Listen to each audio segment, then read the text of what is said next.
തൃശൂരിലെ വോട്ട് കൊള്ളയ്ക്ക് പിന്നിൽ ടാറ്റ കൺസൾട്ടൻസി എന്ന സ്വകാര്യ ഏജൻസിക്കും പങ്കുണ്ടെന്ന് CPM. വോട്ടർ പട്ടിക പുതുക്കാൻ തെരഞ്ഞെടുപ്പ് കമ്മീഷൻ ചുമതലപ്പെടുത്തിയ ടാറ്റ കൺസൾട്ടൻസി ചെന്നൈ കേന്ദ്രീകരിച്ചാണ് പ്രവർത്തിച്ചിരുന്നതെന്നും ജില്ലാ secretary KV Abdul Khader media വണ്ണിനോട് പറഞ്ഞു.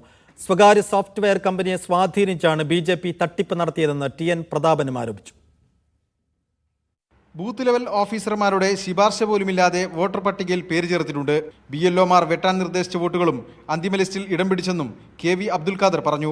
വോട്ട് ചേർക്കലും വെട്ടലും എന്ന് പറയുന്ന കാര്യം കഴിഞ്ഞ ശേഷം അന്തിമ പട്ടിക വരുമ്പോൾ കുറേയേറെ പേരുകൾ ചേർക്കപ്പെടുകയാണ്.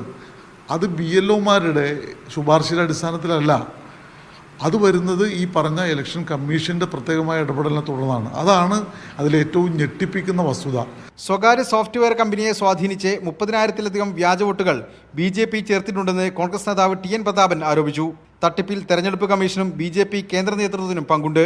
സംഭവത്തിൽ ക്രിമിനൽ ഗൂഢാലോചനയുണ്ടെന്നും ജുഡീഷ്യൽ അന്വേഷണം വേണമെന്നും പ്രതാപൻ ആവശ്യപ്പെട്ടു. മീഡിയ 1 തൃശൂർ.